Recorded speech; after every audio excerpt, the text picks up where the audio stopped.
In the when you were there, in the midst of being in that dense, unknown, foggy environment, was there any unusual smell in the air?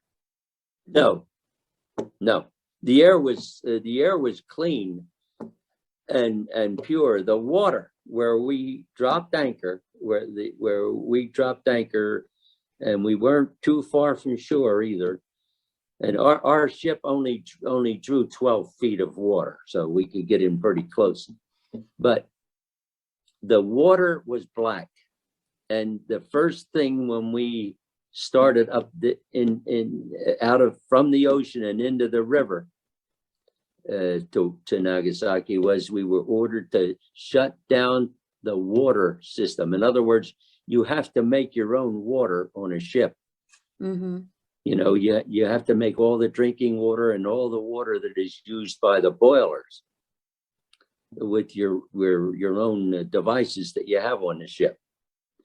And we had to stop making water. That was the first order that we had when we moved from the ocean and into the, because it was all contaminated towards Nagasaki. Yeah. It would have been contaminated. Yeah. Wow. So they did know something. Somebody knew something. Yeah, they did. And at Yeah, that point, they still didn't let you guys know, did they? Yeah. Well, that's right. Now, and they didn't have to. You know, when you're on a ship, it's like being on somebody else's island, and that island is controlled by several people. And whatever you hear, whatever you know, it comes from those several people. So they'll let you know what they want you to know. And that's the way, and it's got to be that way. It has to be that way in order to maintain discipline, you know. And control over the situation and stay focused. Like I say, when we dropped anchor, the water was black. But the land was all white, and because it was all dust, and everything in that area was gone. It was just gone. Buildings. There was I guess it would be maybe the center of town or close to the center of town. There was one building that it looked like it had been made of granite, and that building was, there were parts of it sticking out of the ground, you know, that was dust right up to it. But there were parts of that building that might have been maybe 5-6 feet high, maybe 10 feet high, that were sticking out of the ground. But that was the only building in all of Nagasaki town that we saw. Wow. And I'm sure that you guys were really caught off guard and kind of felt like something big had happened there. Oh, yeah, you're right. Yeah. Yeah, like I say, we just thought it was one hell of a big bomb that they dropped, you know. You were right. It was. No, it was. On that first day in Nagasaki, you were unable to see hardly anything, but on the second day, you all had found 40 prisoners. Would you please give us more details about that? We walked up into the mountains. Well, first of all, in Nagasaki, there's a lake that they used for, you know, their reservoir, water reservoir. And we drank water out of that doggone reservoir, which we shouldn't have. Of course, we didn't know, you know, but we later found out that any radiation in the area would have been concentrated in the water. Yeah. And we, of course, we didn't know what radiation was. We didn't know, you know, anything. So anyway, you drank the water. Yeah, we drank water out of that reservoir, and then we went up and into the mountains, and on our way, there must have been, I guess, maybe maybe 15 of us, something like that. I can't remember anymore how many guys. But anyway, we were up in the mountains, and we went over the mountains, and we ran into a Japanese, a man, and he looked like he might have been a policeman. He had a great big sword, and then and four women were standing, two on each side of him. And of course we couldn't converse, you know, it was just blah blah blah, you know, and we figured he had like a policeman's uniform on, or it didn't look like an army uniform. So it looked more like he might have been a policeman. And they were the only Japanese that we saw. Alive. Well, alive. Yeah, alive at that time. And then we went on further, and we found there were about 40 of these guys walking towards us, and they were the prisoners that had been in the prison camp on the other side of the mountain. That they were working coal mines there, and they were Americans, Canadians, British, Australians, and Javanese. Java, you know, and Javanese. Yes. And these apparently, the Javanese apparently were subjects of Britain. Of the, you know, the British Empire was enormous, you know. Yes. And that part, I guess, of Java was controlled by them, because these guys spoke English, British English. Yes. You know, they were black, but they spoke like they were British. They had an English accent. Yes. Oh, yeah, yes. Definitely. As bad as the English themselves, you know. and I guess you would refer to them as Javanese. Javanese, yeah. Because the name of that island. They were more associated with, as far as language is concerned, with the Australians. Yes. Because they had a little bit of slang in their language. You know, the Australians are really different in their language. Rough language. Yeah, they say it like it is. Yes. And they are funny, you know. It's really funny and nice people. That's nice. But they have a different language than the Canadians and the British. Yes, definitely. That is so cool, though. Yeah. After you rescued them, you said they were starving, and the cook made them beef stew. Please share this part of your story with us. Yeah. Yeah. Beef stew, and he made the best doggone bread in the Navy, you know. And these guys just sat down, and of course it was the first real food they have had in years, because they've been used to eating fish heads and rice. They said that's basically the menu that the Japanese fed them. Was you know, anything that they didn't want, they gave to the prisoners, but they had to keep them alive. Yeah. In order to work them in the mines. Right. Yeah. I imagine they probably thought that was the best beef stew ever. Oh, yeah. They sure did, until after about a half hour. Then they were all standing at the well, you'd call it the railing, but it's just a piece of cable, you know, and bringing up So, Because they ate too much. Yes. yeah, well, they weren't used to food. Yes, they enjoyed it. They enjoyed it Yeah, a little too much. yeah. And then we all chipped in and with clothing and shoes and whatever we could, you know, for these guys, because their clothing was just Rags. just rags, yeah, just Aw. tattered, yeah. Oh, And they all looked like I don't think there was a guy over 115 pounds.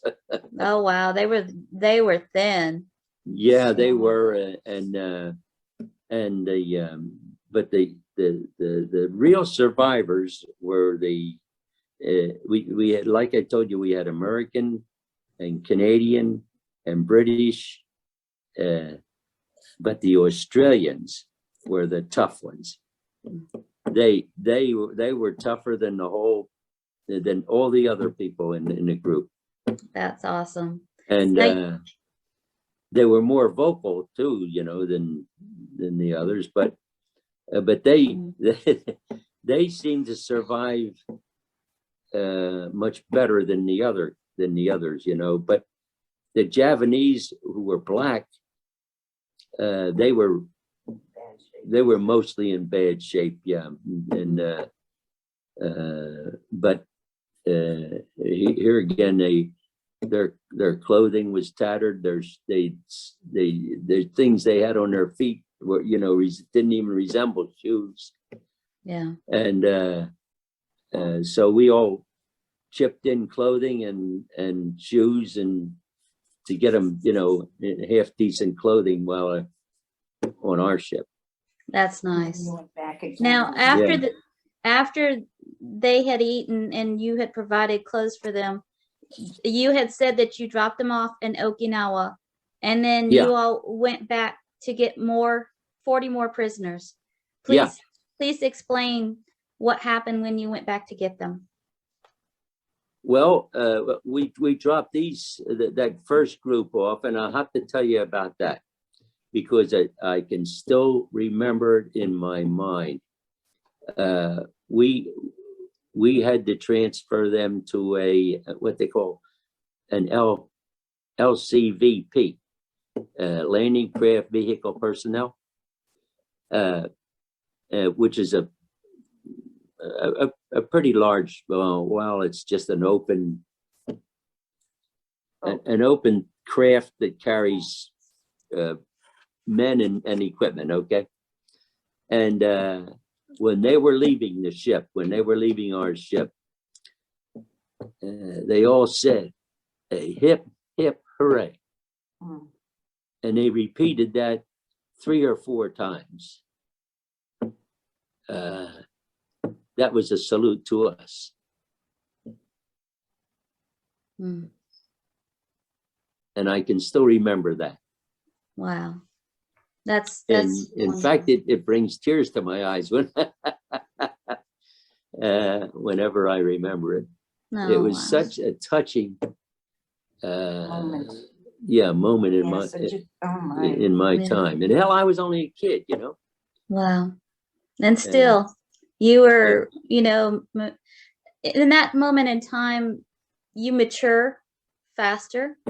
Yeah. And I think it's great that it resonated with you in that moment, and that, you know, you had that empathy and that just, you knew at that time frame how much it affected them, you know, Yeah. just by you guys being there for them. Yeah. Yeah. That's amazing. Mhm.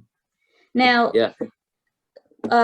after you had gotten the prisoners, you had said that shortly after that, a series of typhoons came. In your opinion, do you think the typhoons were a result of the atomic bomb? Oh, no. These were a normal thing that happened in that area of the Pacific.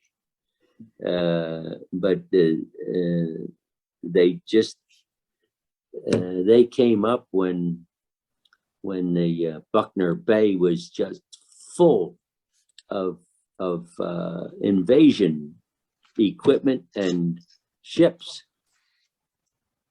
and we had just secured Okinawa, and the airfield, the CBs were working feverishly to rebuild the airfield on Okinawa, so that we could, send long-range bombers into Japan from there, which is Okinawa is only about 400 miles from Japan, which was, would have been a real benefit for bombing. So there was a lot going on in that area of Okinawa at that time. Yeah. Yeah. Now, you mentioned that when the first typhoon hit, you all had to get on the whole fleet for safety. Please tell us more about that period of time. Oh, well, the first typhoon that hit, we went to sea with with every ship that could go to sea that was in Buckner Bay. Every ship that could go out to sea went out to sea, because you can't ride out typhoons in a bay. There's ground around. So all the ships that could got out to sea, and we were out to sea for that first one. Then just when the first one was over, another one hit us while we were out at sea. And that second one, the ship I was on could only carry fuel for 9 days. So we had to refuel at sea. And when we did refuel, it was a tremendous job to do it because of the rough seas. Even though we were heading away from the typhoons, but it was still rough seas, and we had to take on water at the same time because we couldn't make water fast enough with the equipment that we had to supply the ship's boilers and the crew with drinking water, So we never bathed in clean water. We always bathed in salt water. So so we had to have drinking water, and we had to have water for the boilers. And the water for the boilers has to be pure. It can't have any salt in it or anything like that. So right. So anyway, we took on fuel and water, and then that typhoon was over with, and we came back to Okinawa, and I would say about 10 hours after we took on that water, everybody that drank water came down with Montezuma's revenge. Yeah, what do you call it? That's in Mexico. Mary said Revenge. Montezuma's revenge, and it was. I mean, you couldn't keep anything in your body. And here, the water that we had taken on had parasites in it, and so we all had parasites, and Now she wanted to know about the next ship. You were tied to a ship. Oh yeah, that we got some hospitalization for the parasites. Of course, we changed our water when we got back to Okinawa. We made new water and got rid of that contaminated water and so forth. And then and we tied up to a repair ship.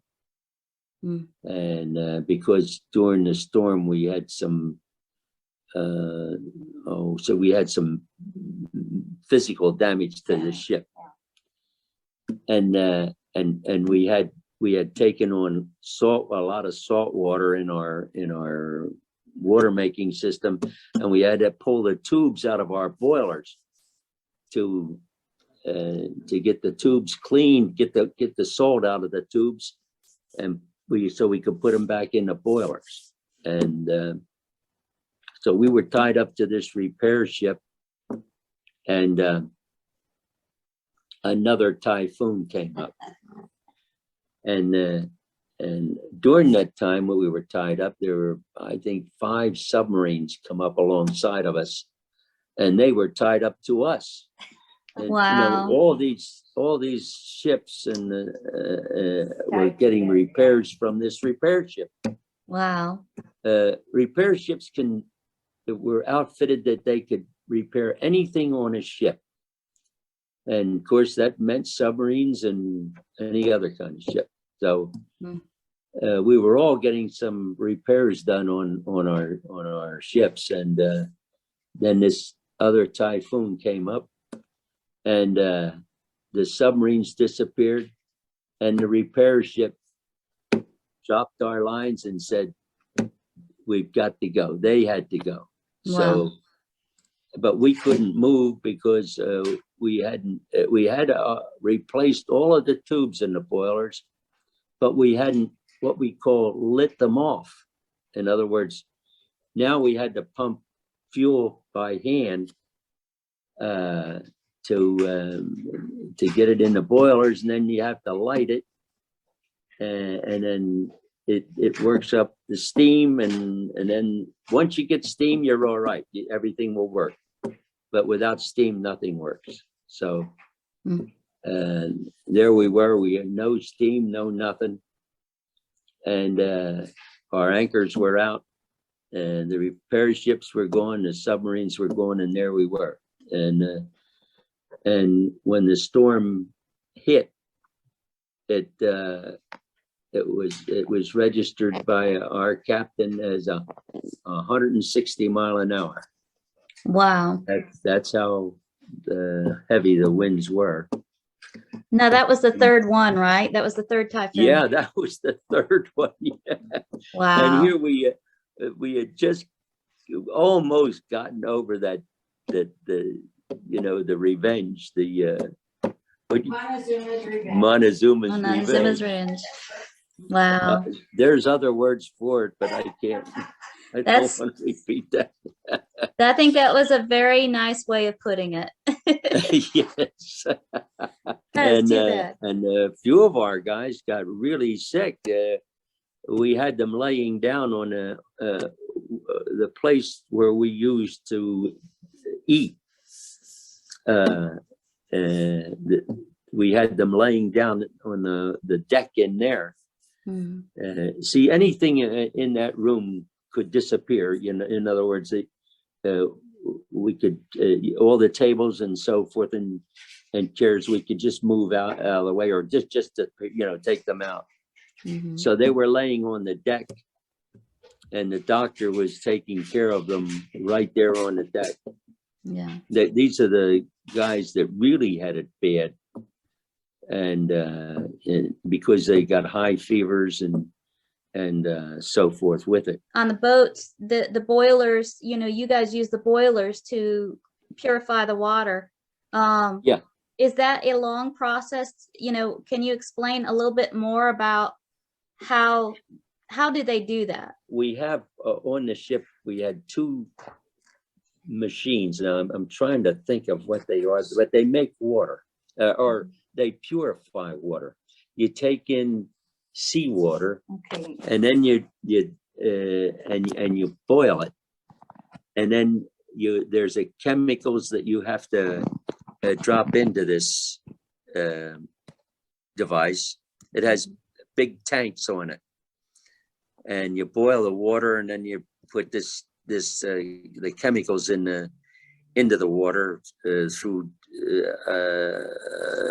They have receptacles at the top where you can pump it in. Okay. Pump in chemicals, and then that makes the pure water.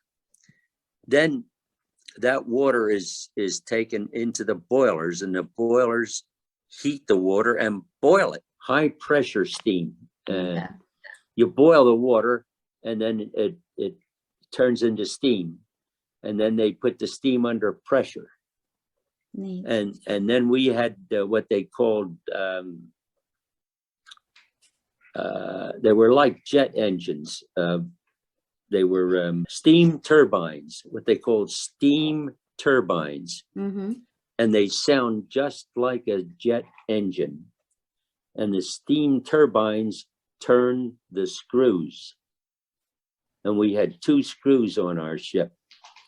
So we had a steam turbine for each screw. Okay. And the noise from these steam turbines is just like if you were standing out on a runway and you hear a jet engine. Wow. They're just, they sort of, well, when you're at high speed, they scream, you know. Mm-hmm. At a lower speed, if you're just traveling, say about 20 knots, you get used to it. Let me say it that way. You to get used to it, yes. You said after that 3rd typhoon that you all were stranded on an island, correct? She wants to know. Yeah. what to- What happened is during that 3rd typhoon, like I told you, the anchors were out. And we could hear the anchors dragging. Like I told you, the wind was 160 miles an hour, and you could hear the anchors dragging on the ocean floor. And then all of a sudden, they weren't dragging anymore, which means we were in open water and deep water. And then finally, the ship was really listing badly during the storm. And the fact that I understand that one of the officers said that we did 46 degrees and we're not supposed to be able to do that. He said, generally when we get there, we are upside down. So then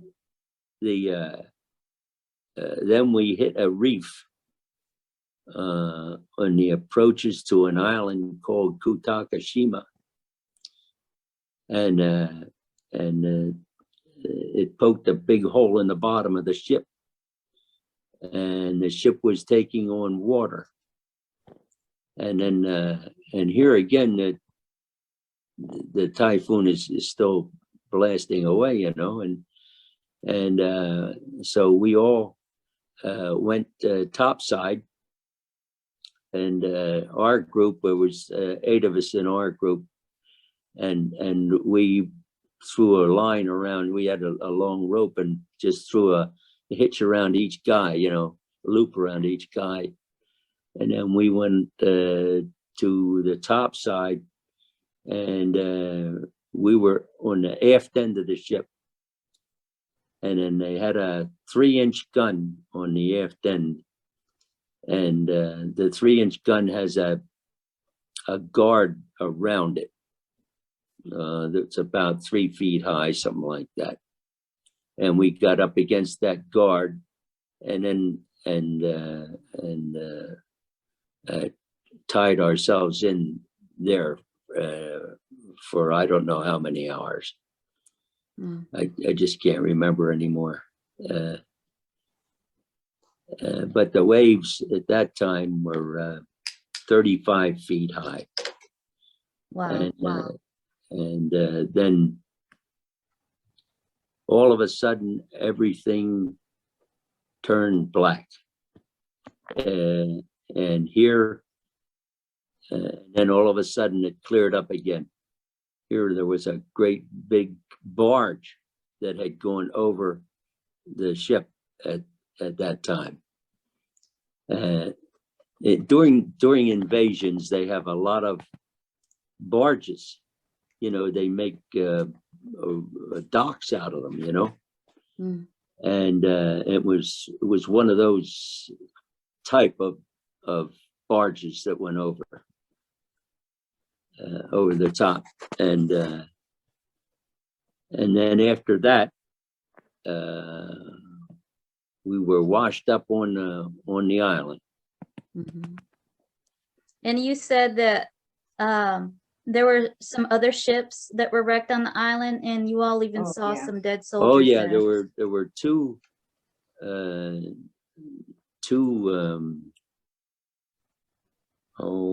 let's see, there were wooden ships. They have to be wood because they're minesweepers. I'm sorry. Sorry about my memory. No, that's okay. Uh, You're doing but great. there were two minesweepers that were down from us.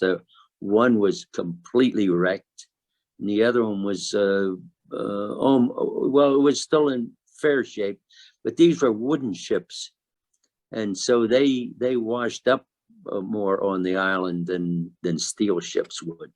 Mm. And of course they were small. They were small ships. But and then there was a PT boat that washed up just down from us. I can't remember the number anymore, but it's they're, you know, Kennedy was on a PT boat, if you can 109 remember. with my Wow. cousin. Oh, 109. The 109.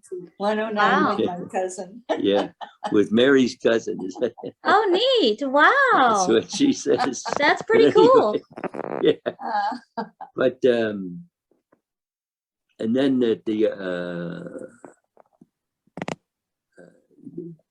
there were a number after the storm. We found a number of bodies that had washed up, and we had to bury those in the sand. Hmm. But that then the storm gradually got over with, and we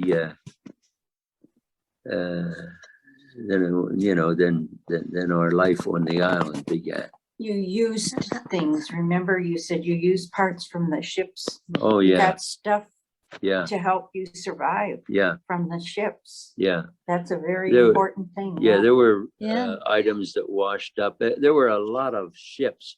I'll send you a list. Well, this thing, you remember the thing I showed you about? Atomic bombings, Hiroshima. No, and is that Nagasaki. atomic bombing? No, it's the other one. Yeah, you want the other one. That one.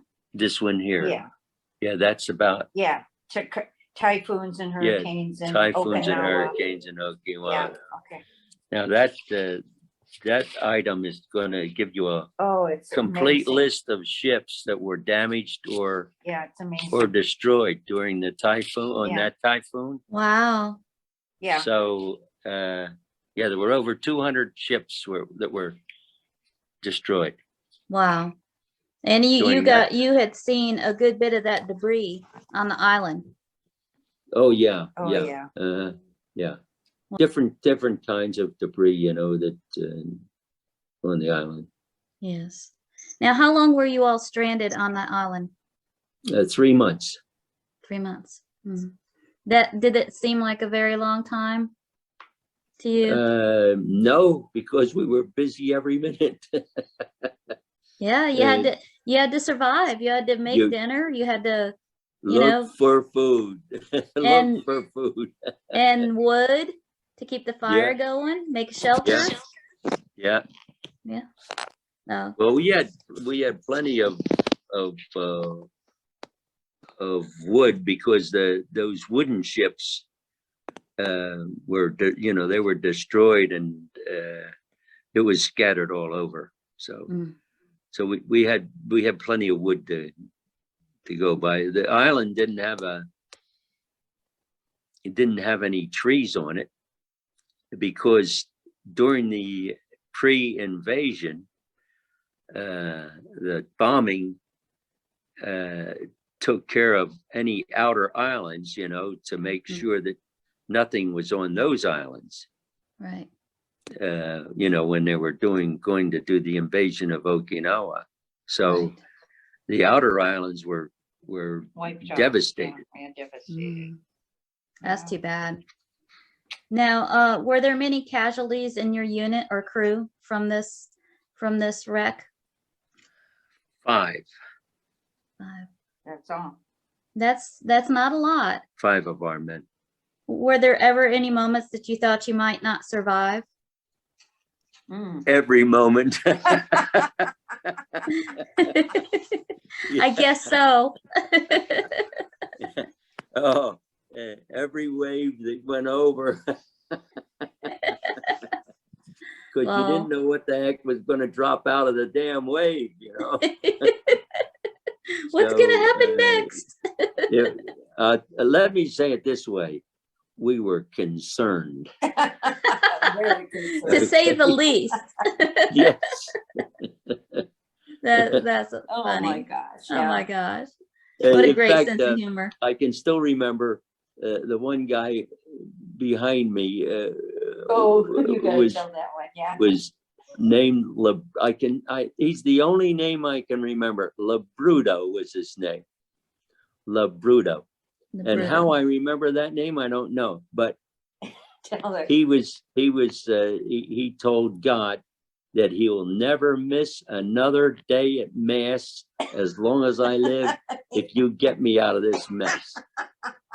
I tell you what, sometimes God has us go through things to get us back to him, doesn't he?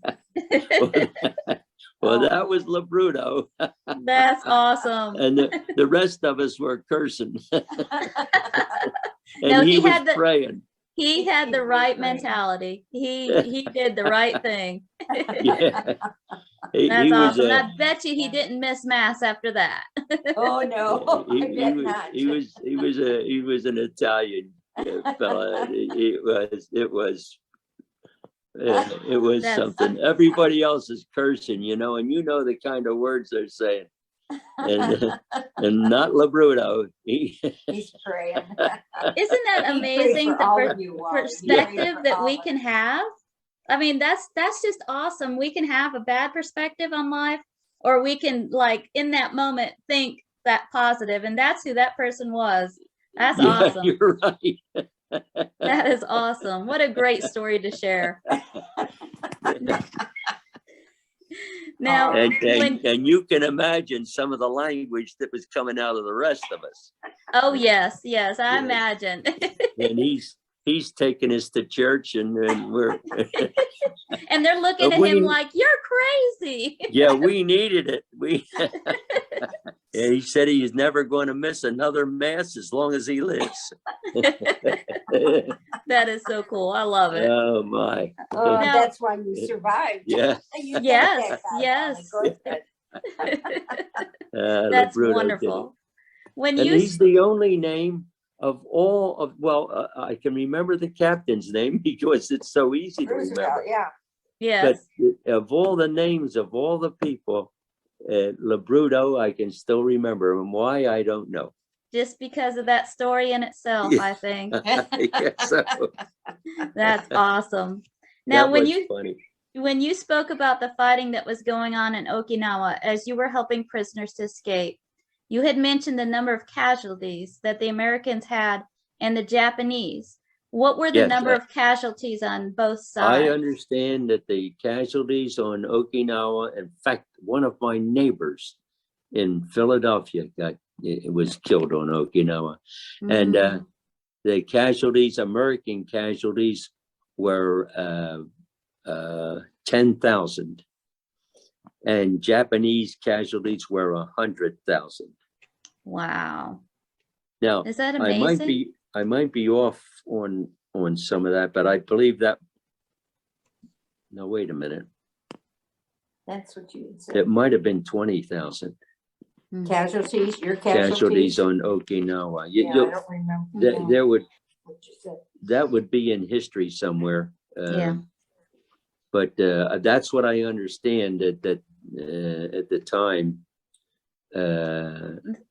After we got the talking and so forth, and they said that there were, let's see, I guess it was 20, maybe it was 20,000 Americans and 100,000 Japanese. How many people did you say died when the atomic bomb was dropped on Nagasaki?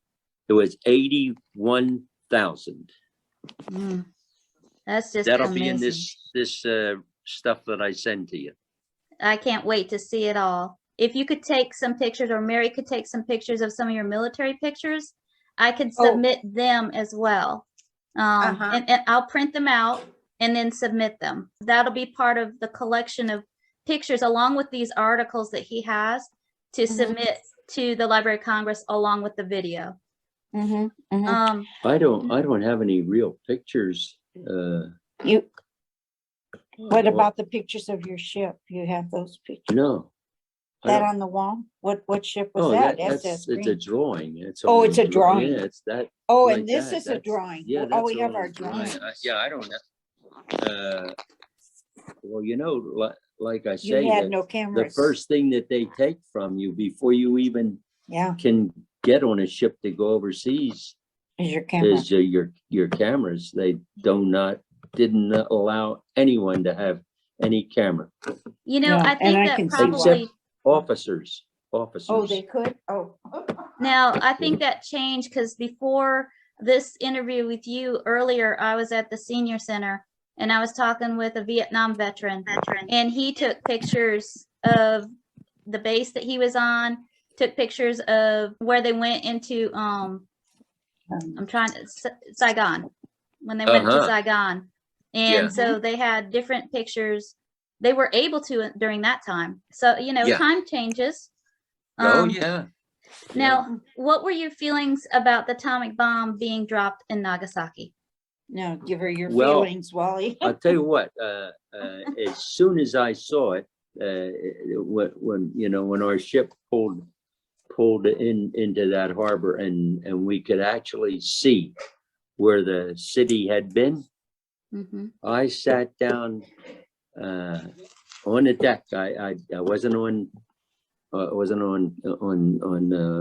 Land. on call. I mean, Oh. I wasn't on call at that time. Oh, okay. I had my 4 hours off, and I sat down on the deck and I wrote a letter to my wife telling her I got married early, and I telling her exactly what I was looking at. And I mean, in detail, everything that I saw, I wrote down on that letter, because I'd never seen anything like it before, and neither did anybody else, you know. And What were your feelings? and you know, and I put there what, you know, how I felt about seeing all this. But And what I did do what were that, your but, feelings? my wife threw the doggone letter out.